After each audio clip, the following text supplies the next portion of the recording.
G'day guys, this is Tara. Welcome back to another episode of the Enigmatica 2 Let's Play. We are going to do stuff today. What are we going to do? I guess first things first, we go and open up our quest book and let's actually pick a line because the last episode, it was unfortunate that the recording kind of corrupted in its way. A lot of the stuff kind of came out very janky, it didn't come out well. I didn't want to really, how do I say this? I didn't want to really release an episode that was done in real time, but was constantly stuttering and juttering a lot. I still don't have 100% idea what was doing that. So I didn't want to release an episode that was constantly stuttering and juttering a lot. I did the best I could with the stuff I had, so I thought it would be kind of cool just to have a quick of a run around one where it's just all a bit super fast forward. I gave a quick update to why I was doing this.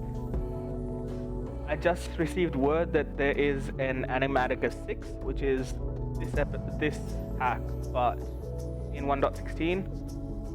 That will probably be one that we'll look at later on, maybe probably once this one's done. One thing that we'll first do, we'll probably get into our quest book and see what we can do. So if we go into quest log, we'll go in vanilla info. Let's see what we first do. Let's start with, we can start with the end to get some of the. So if we can start off with this one, get all the saplings, and then we can get one of the. I don't know which one to get. These are just modded saplings from Biomes of Plenty. Not a bad thing. What would happen after that? Then flowers, and then more flowers. Mining, so we can go mining. Actually, that probably wouldn't be a bad idea. This is going into the nether. Some brewing. So we did a little bit of the basic understanding of it. Beating starvation, this is one thing we can do for food. But what we did start, we'll start with Tinkers. Tinkers is always a good one to start with. So we can get materials in the book. Get a loot crate. We can start off with that. I think so. That's not a bad place to start. Hey guys, Future Terra here. I was trying to edit this video later on. I noticed that pretty much the whole video from here on in until pretty much the outro was muted. So what I'll do, unlike the first episode, I kind of do a bit of VO, kind of get my headspace going and kind of explaining what's going on here. So at the start, you see I got distracted with the wildlife and the critters that we have around. Really cool addition to this mod. Then I think so I was just giving a bit of an explanation of what we were doing and what blocks we chose. So in the last episode, we chose to kind of do this dark oak and oak wood pattern. We initially were looking at trying to get the spruce wood pattern in, but I think so we kind of went away from it. I got a little distracted after looking at my food bar, noticing there was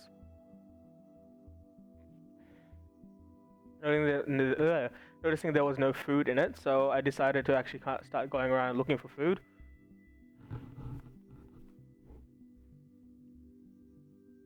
There you go, I picked up a few bits and pieces from the chest there, and that was just me trying to get some stuff going and start making a bit of a farm going. So here we've got a really nice lake next to us and thought may as well make the use of it. Kind of keeps us going, makes everything a bit more cool and going. There's a lot of things that are happening with here, so as we started tilling the soil, we picked up those items called worms. So worms is an item, I think so, introduced by actually additions or extra utilities. It's one of the two. I can never pinpoint which one it was. And so when you put it down on the ground, it kind of tills the soil in a 3x3 area. Here we're just quickly repairing the tool. So the mattock is, the hoe that we're using for this playthrough. And there you go. Just quickly repair the tools with a bit of wood. So in the tool station, we can kind of quickly repair tools. Unlike vanilla tools which break, when Tinker's tools break, they generally don't completely catastrophically break. They just break so that we can kind of fix it back up. And so I planted some hemp fiber. Hemp fiber we're going to be used later on for string, and also could probably use it in, I think so, oil production with immersive engineering. Then we had some rice seeds. Rice seeds are really good seeds here. They essentially can be used for paper, or rice slime balls. So rice slime balls is a really cool item that replaces the slime ball. Here we see that I'm actually rummaging through my tests and actually finding out if there's any veggies that we actually can grow. We've got quite a few veggies in there, so we kind of started picking them up and start using them. So there, I'm just kind of explaining what's going on, and where there you actually notice I'm trying to explain why things were put in rows. So I believe there was a mechanic within Minecraft showing that, oh, if you plant things in rows, they're more likely to actually have the growth trick kind of move forward within the row of plants. I'm not completely sure. You guys can update me on that in the comments. So here, actually, yeah, same thing again. Just kind of going through the chest, trying to work out if there's anything that we can kind of pick up. Cool thing is, we found quite a lot of things that we could pick up, and it was actually pretty awesome. And now we actually looked at we've got the industrial hemp fiber growing, and this is actually a good thing actually happening, because while we actually had those worms there, the worms, apart from just tilling the soil and keeping it tilled, so like in essence you can have these worms in the middle of nowhere with no water around and chuck them down and actually till the soil around them. But these worms also increase the growth rate. So we've got the growth rate increase from the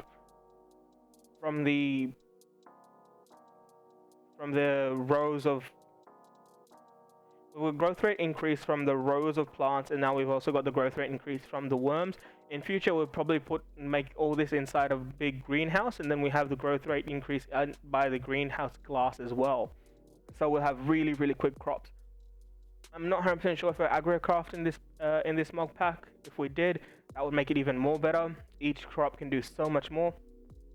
And so we keep still going here, just looking at all that stuff.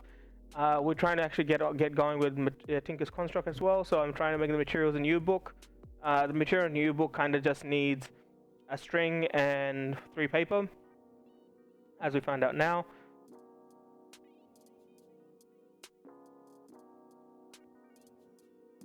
So here on the quest for paper, finding out that, oh god, okay, I don't have a sugarcane farm. I should probably plant them down, and actually going out and planting it out. It was a bit odd actually finding out that there was no sugar farm. So here, quickly grabbing the rice plants. May as well pick them up whenever you see them fall. It's never a bad thing. They use as both baguettes. So you use rice flour to make a baguette. You got rice balls, rice slime balls, and you also get paper from them, as we found out.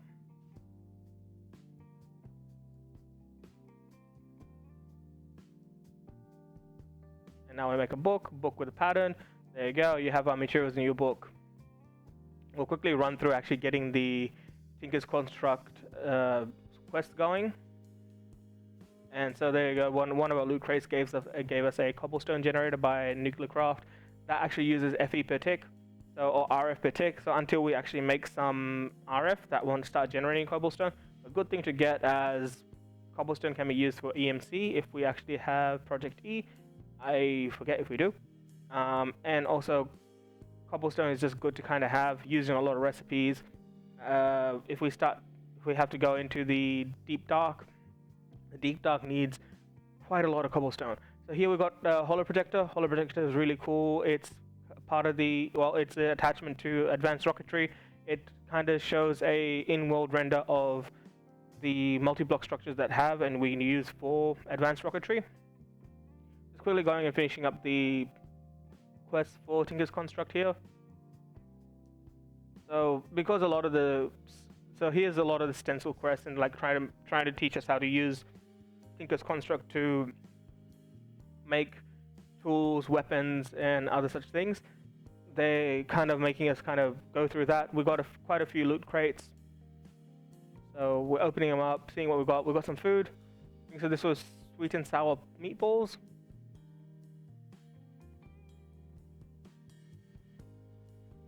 So here I think so I'm looking at if we had the lunchbox mod. Lunchbox mod would be really cool because what it does essentially it's just one item you can chuck a whole bunch of food in there. And why I was looking at food and lunchbox mod is because in this pack we've actually got the nutrition mod in here. So the idea is that you kind of have to balance your diet sort of thing, where you can't just eat just the one food constantly. When you eat the one food constantly, you actually have a negative effect, and it makes your character have debuffs on them. But if you eat a varied diet and keep your nutrition quite high, you actually get positive effects like the extra hearts we have going. So here I was just looking, because we were hearing a lot of zombie sounds, I was looking quickly into what damage things does, and the Matic actually does 5.5 hearts. And then I quickly looked up what an Iron Sword does, it does 6. The Matic itself is really, really good. And then we're kind of going forward from there and actually looking at what a wooden sword does. So it's kind of on par with, I would guess a stone sword. So for a wood item doing stone sword damage, pretty good. And then later on we'll update this to a stone matic, and that does more damage as well.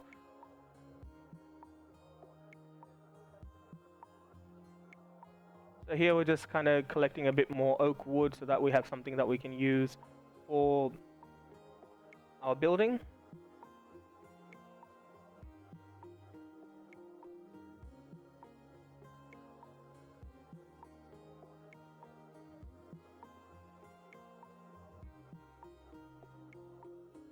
We see the Angus cow from before. I didn't really think it was very friendly, so we just pat and kept on going away. You know, always be friendly to animals.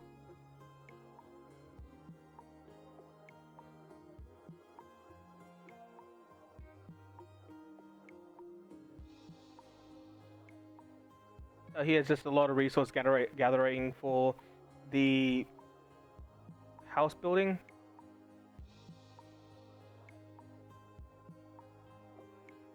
So we found that we had some bones in our chest, and we kind of quickly took them and actually starting to try to grow some trees. We tried using the mechanic of growing the trees quickly using bone meal next to a block. The one block high next to a sapling is actually quite good, because what it does is that when you have the sapling grow, it will kind of check what height it can go at, and if it sees there's a block right next to where it kind of wants to put that tree, so there is a chance to get a really short sapling. But if you put that block there, it kind of looks, okay, can't put my next leaf there, I have to go another block. And generally what it'll do, it'll see that one block and it'll just shoot all the way to its max, well, close to max growth. So quickly just collecting oak, we're just setting up more oak saplings so that we can have some more oak later on. Oak's a good thing to have. We'll probably use it later on to actually make a lot of burnable material. Charcoal is a really good material, especially when we early RF making stuff. So here we see that I was using the silkworm eggs. Earlier in the pack I was saying that, oh yeah, the silkworm eggs, we should probably use them on a tree and then actually have it turn the tree leaves into cotton. But sorry, string, not cotton. Because cotton is a completely different item in this. Anyway, so turn the silkworm will turn those leaves into string, but unfortunately in this pack it is actually very different. The silkworms work in a different way, where it's an entity, which I found quite odd. An entity. So I decided just to put one down and let's see what it does.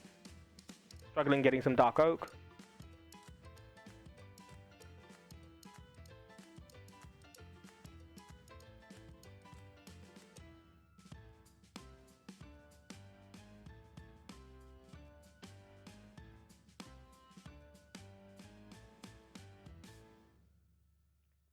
Here we're just upgrading our mattock, putting on a axe head and a stone axe head and a stone shovel head. So in here I do explain that, hey, look, in here we see that the mattock is actually has higher durability, higher speed, and higher attack damage using it this way. So changing over to having a stone head would be beneficial. And then for some reason, because the stone head, I didn't realize that the axe I was using there was the shovel I was using there was actually the stone axe. And until when I did realize, it was night and day different for the speed actually mining. So here we're just finishing the house. Kind of did a quick jump cut to actually get to here.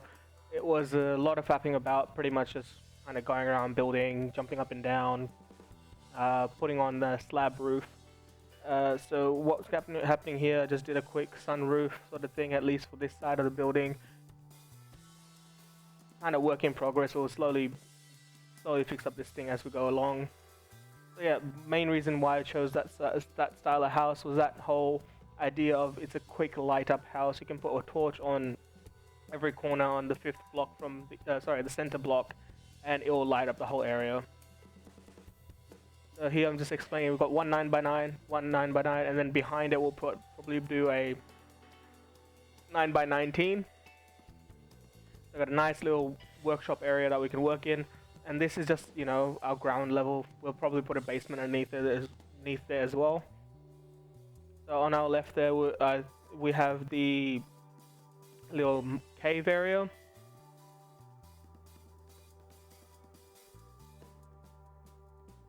So here I'm just talking through the different quests we've got to do for Tinkers. So the next line is we've got the crude material, and then we have the smeltery. So the smeltery, I'm gonna quickly go and bookmark a few things. So we need a controller, we need a whole bunch of seared bricks. Instead of a tank, we'll probably use a gauge because it's a slight bit cheaper. It only uses 4 seared brick and a whole bunch of glass. Seared bricks is a little bit expensive because it takes both sand, clay, and gravel. So if we can kind of get away with just using sand for glass, that will be better.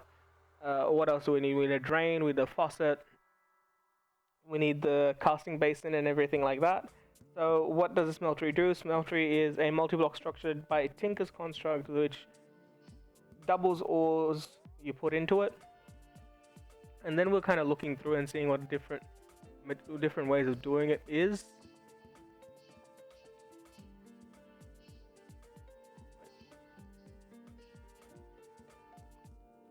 Yeah, we found that there was cyclic in this pack, and cyclic is a really strong mod. It has 2 items in there which are very good for wireless RF generation, wireless item movement. So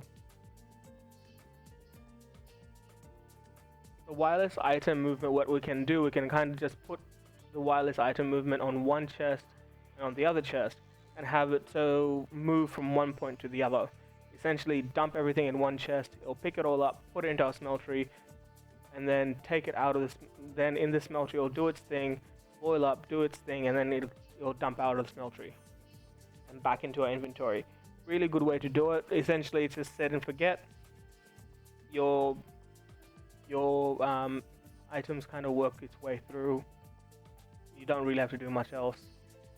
So here we're just bookmarking all the items that we need for future. To bookmark is quickly hit A. Oh, actually, this was a cool little tidbit. In the Tinker's Construct mod, the pattern chest can be used both for the smeltery and for our normal patterns. But funny thing is, it can either contain patterns or casts, not both. So if you use it for your general patterns, it won't take your casts in it. So here I'm just making a quick pressure plate. I've got an elytra from one of our loot crates, really cool. It's an item that actually can go from being a bauble to being a normal elytra. So you can have a full armor set plus your elytra. Really, really cool. Here I'm looking at what different ways to make leather. Turns out you can use runic shears to make leather. Never in my life have I seen that before. We will go through it. And we did see that was the backpack mod. The backpack mod. The backpack mod is really cool. It actually is a backpack that essentially is in a bauble slot as well. And when you use it, it is outside the inventory. It's an easy access. It's press B to access or Shift B to access, and you have everything there. I kind of thought, all right, I thought we may as well just go with the large backpack. It's not too hard. We found out the different ways of getting leather. Rotten flesh is a good one, so we're gonna go with that. Trying to look at different ways, and we found the drying basin. Drying basin is probably one of the ways that we will do it. So yeah, that's what kind of go with, and we're gonna go for a little bit of mining after this, I believe. Pressure place in front of the door. It's a quick one, like hands-free entry. So as I said before, we're gonna go for a quick mining trip. That's what we're doing. So we come onto a ravine. We're just kind of walking through the mines here, fighting mobs as we go through, lighting it up. So you see here, we've got two pickaxes. One's just the normal wooden pickaxe, the other one's the stone pickaxe we made. It's got a stone head, a paper binding, and a wooden tool rod. Paper binding for the rideable modifier. Rideable is a modifier where we can add extra modifiers onto the item. So just picking up a whole bunch of iron and everything like that very quickly.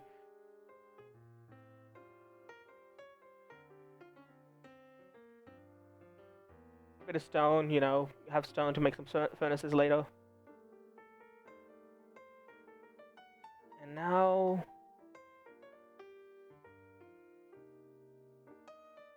okay, so now we're gonna explore the ravine.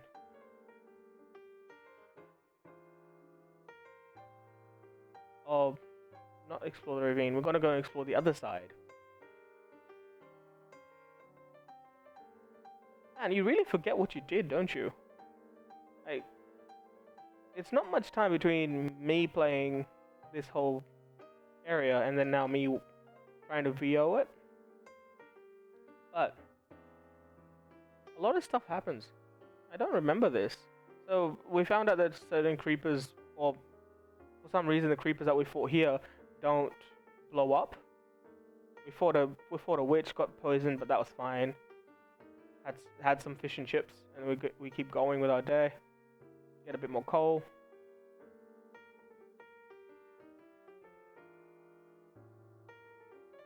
So here we finally kind of gained the courage to go into the ravine and see what's going around here. We see a zombie villager in front of us. 1.12 village is not as good as 1.16, but still make rotten flesh. And what do we need? We need leather. Block of the lava so we don't burn. Get a few more resources.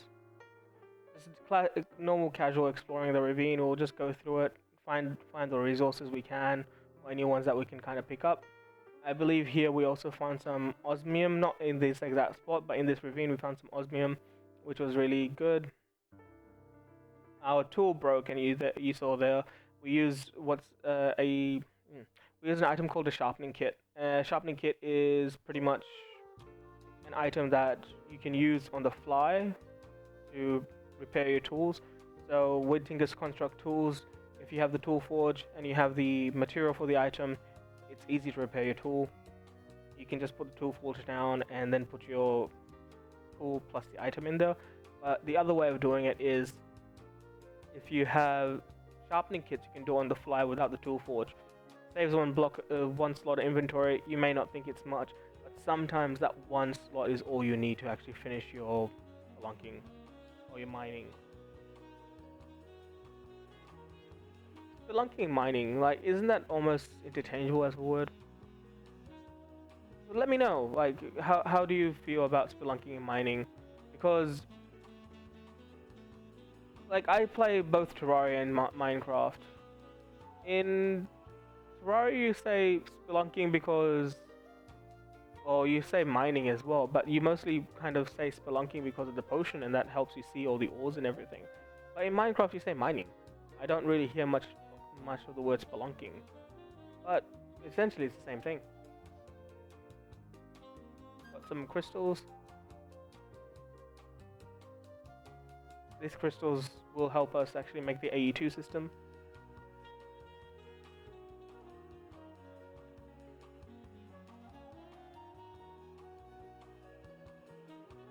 So here we're just collecting a few bits of mossy stone. We're going through the recipes to actually see what the mossy stone does. So with Tinker's Construct, you can actually use a mossy stone and 10 levels to make essentially like a mending enchant for your tools. Very good, really good on a stone. Well, on any pickaxe really, or putting it on some of your armor. Not a bad idea. Only downside is with Tinker's tools, you've got unbreaking, like literally indestructible. So here we're back on the surface, fighting our way through some mobs. I think, yep, there you go, we died. Baby zombie. Gosh darn, baby zombies. Quickly body rush, picked all our stuff back up. Got some experience for a broadsword, and I think that's where we're gonna come off here. We stop our fighting. And there you go, have a final sleep. I think that's it from me today. I will just cut on to after we... Oh, wait, yeah, there you go. We made a few smelters. I chucked in tiny coal. Tiny coal is just coal in a crafting bench. It's one tiny coal per item to smelt. So it's a bit more efficient than normal coal. I think so normal coal is 3 items for 1 coal. So more efficiency, less coals lost, really good early game. And then here quickly just how I split it was using mouse tweaks. Mouse tweaks. Was using mouse tweaks and yeah, just shift drag it, and that's it. So in this episode, what we've done so far, we've made our little house. We expanded it another room, so we've got one 9x9, another 9x9. We'll get an 18x9 behind it eventually. I will work into making a really nice roof. You guys actually, can you guys suggest what sort of design of roof should I make? I was thinking maybe putting like a little patio out in the front, or it wouldn't be a bad idea to actually have it like if it's a slanting roof with a peak in the center, I can have it come out this way and then actually have a little decking area here. I can do whatever I want internally. So I have a little decking area here, and then we can actually switch everything from in this room to over here, and then have a little opening here so that we can go into our mine. So instead of having our mine shaft opening here, we can actually have the opening there. I think that's it for today, guys. Hope you guys enjoyed. Please let me know if you want to see if... That's everything. That's it for today, guys. Hope you guys enjoyed. We went and looked through Tinker's a little bit today. We did the first line. I think so the next episode with the next line of Tinker's, where it's apparently looking for a lot of flint gear.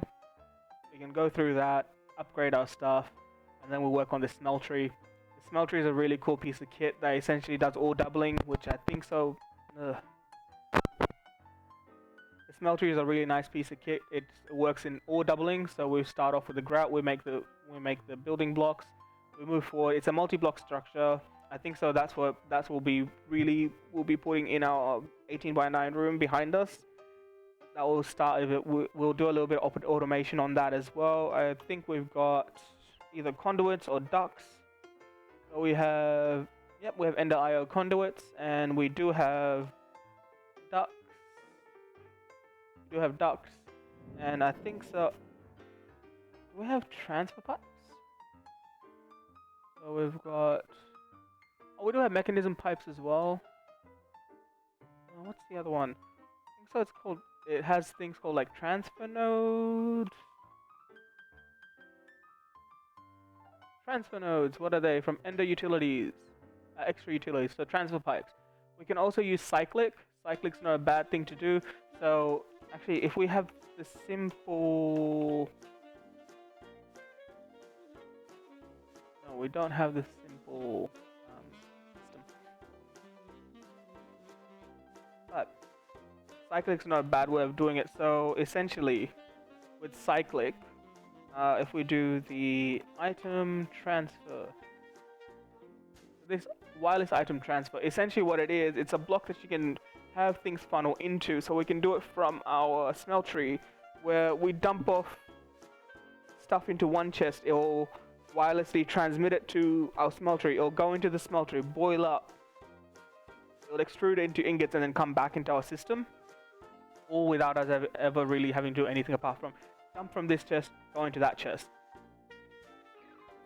Yeah, I think so. That's what we'll do. That's where we'll stop it for today, guys. We finished our house. We got some progress going. We know what to do next. I'll get a scoop and take out that beehive. I think so. It's a bit annoying getting them in there. So in the next episode, we'll see what we'll do. You guys have a good day, and I'll catch you in the next one.